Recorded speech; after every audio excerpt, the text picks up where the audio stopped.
Assalomu alaykum, kanalimizga xush kelibsiz. Eng so'nggi o'zbek va jahon futboliga oid xabarlar aynan shu yerda bo'ladi. Videoga like bosing hamda o'z fikrlaringizni izohlarda yozib qoldiring. Ha, aytgancha, kanalga obuna bo'lishni unutmang. Biz esa boshladik.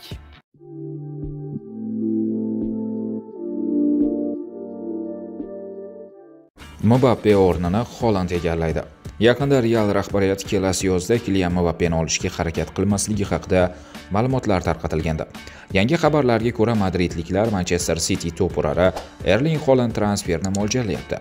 Ispaniyaning AS nashri Real norvegiyalik to'purar uchun 200 million yevro miqdorida xarajat qilishga tayyorligini yozmoqda. Madridliklar rejasida loyihaga Mbappe va Haalandni birga jalb qilish varianti ham kirgan. Nima bo'lgan taqdirda ham Real kelasi yoz katta transferlarga qo'l urishi kutilyapti. Assalomu alaykum birodarlar. Zararsiz semirmoqchi bo'lgan insonlar uchun, best trenirovka semirmoqchi bo'lganlar uchun Samyunwan Red Genshin mahsulotlarini taklif qilamiz. Bu mahsulotlarimiz kapsula holatida bo'ladi. Bir oyda kamida 12-15 kilogrammgacha yoki 7-10 kilogrammgacha semirtirib beradi. Moskva hamda Sankt-Peterburg shaharlarida metrogacha dastavka, boshqa shahardagi через pochta bemalol. Videoning ostidagi nomerlarga telefon qilib ma'lumotlarni olishingiz mumkin. Salomat bo'ling.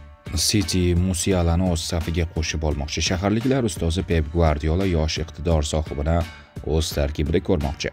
Futbolchi jamoadagi o'rnidan norozi. Qo'shimchasiga germaniyalik futbolchi jamoa maoshini 3 barobarga oshirmasa ham ketish haqida jiddiy o'ylab ko'rmoqchi. Bu vaziyatdan esa shaharliklar foydalanib qolish umidida. City futbolchi atrofdagi vaziyatni sinchkovlik bilan kuzatib bormoqda. Pochettino o'yindan so'ng Guardiolaga qo'l bermadi. U buning o'rniga hakam bilan bahslashishga ketdi. Chelsea murabbiyi o'yin juda erta yakunlandi deb hisobladi. Mauricio Pochettino o'yindan keyin Pep Guardiola bilan qo'l berishni inkor qildi. Murabbiy APL doirasidagi Chelsea Manchester City o'yindan so'ng hamkasbiga qo'l berish o'rniga Anthony Taylor boshchiligidagi hakamlarga noroziligini bildirish uchun maydonga yo'l oldi. Pochettinoning fikricha, hakam o'yinni juda erta yakunlagan. Chelsea murabbiyi hakamga baqirib qo'llarini ko'tardi. Guardiola esa hamkasbidan xafa bo'lmadi. Hammasi joyida, bu his-tuyg'ular. Men pashadan fil yasashni istamayman, dedi Manchester City murabbiyi. Roma Lukakuni to'liq sotib olishni istaydi. Hujumchi Romelu Lukaku Roma safida mavsum oxirigacha ijarada to'p tepmoqda. Uning transfer huquqi Chelseaga tegishli. Keyingi yil yozda ijara muddati yakunlangach, Rim klubi belgiyalikni to'liq sotib olishni xohlamoqda. Qishki transfer o'ynasidan keyin italiyaliklar Chelsea bilan muzokaralarga kirishishni rejalashtirmoqda. Eron yulduzi Myuga o'tishi mumkin. Portuda to'p tepayotgan eronlik hujumchi Mehdi Tarimi Angliyaning top klubi qiziqish doirasiga tushib qoldi. Manchester United 31 yoshli hujumchini o'z safiga qo'shib olishni rejalashtirmoqda. Potensial transfer qiymati taxminan 10 million yevroga baholanmoqda. O'tish yanvar oyida bo'lishi mumkin. Mehdi Portugaliya terma jamoasida 2020-yilning avgustidan buyon o'ynab kelmoqda. Uning mehnat shartnomasi kelasi yil yozda tugaydi. Premyeraning joriy mavsumida Tarimi 10 o'yin o'tkazib 2 gol urdi va bitta golli uzatmani amalga oshirdi.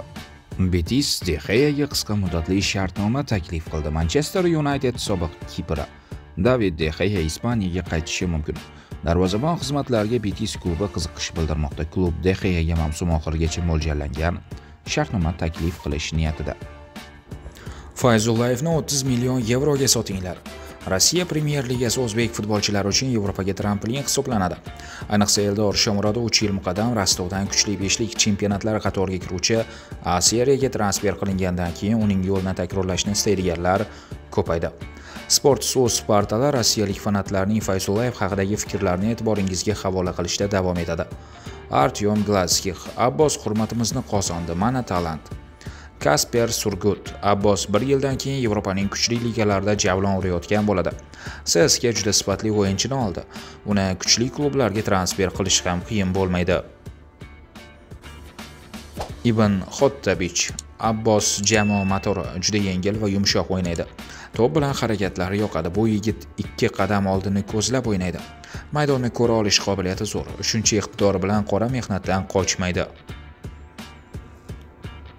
Novi trener FK Spartak: Fayzullayevni qishda turklarga 30 million yevroga sotinglar. Aleksey Palinkov unga javoban: shoshib arzon berib yuborishmasa bo'ldi. Andrey Biryukov: Hozirdan ko'p maqtamaylik. Abbosning jamoada ishlari yurishib ketdi, gol urdi, bir necha golli uzatmalar berdi. CSKA uchun kurashyapti, bala, lekin CSKA tarixida faoliyatini zo'r boshlab, keyin ko'rinmay ketgan o'yinchilar ham ko'p bo'lgan. Brennit, vahima qilmang, Galavinning porlayotganiga bir qarang, u hozirda CSKAda ham, Rossiyada ham emas, Yevropada o'ynayapti. Shuning uchun Abbosbekning zo'rligini tan olaylik, chunki u hozir biz muxlislarning quvonchiga sabab bo'lyapti.